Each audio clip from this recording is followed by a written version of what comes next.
यशस्वी प्रधानमंत्री आदरणीय नरेंद्र मोदी जी का मासिकिया कार्यक्रम मन की बात जरिया कोटि कोटि लोकों पाखे से पहुँचिकी जो आह्वान दियंती देश को एकजुट करती बहुत उदाहरण आनती आम सामना को जो नागरिक माने विभिन्न सामाजिक वर्गरू निज उद्यम निजको निज परिवार को गाँ सहर को निज प्रदेश को देश को आगू नहीं पार्टी बहुत बढ़िया कार्यक्रम कौन से राजनैतिक कार्यक्रम नुह किंतु आम भारतीय जनता पार्टी कार्यकर्ता मैंने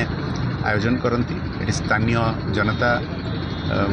गुरुजन माने माँ मौसी मैंने आसी जोड़ी हुंती बहुत भल लगे आज आउ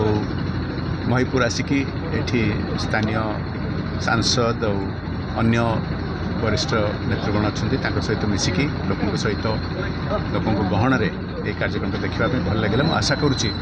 जे एमती आहरी मत सुजोग मिल आसवाई ये अंचल को एवं समस्त को निवेदन करुच्ची जे एमती आयोजन किसी आवश्यकता नहीं निज निज घरे प्रति मसरे बंधुबांधव सहित पड़ोशी मान सहित बसिकी मोदी जी को थोड़े शुणा बहुत बहुत आइडिया मिले उत्सव मत सम्मानित मुझे विशेष खुशी एवं बୈଜୟନ୍ତ ପଣ୍ଡା भली जड़े सफल लोक जे कि ओडिशा माटी बहुत गर्वित कर महिपुर माटी पहुँची आम सम्मानित कर खुशी और यहीपरि भाव में से विभिन्न समय महिपुर और नयागढ़ अंचल को आसिले आम आहरी उपकृत हम ବୈଜୟନ୍ତ ପଣ୍ଡା भाया लोक तो विरल कह गले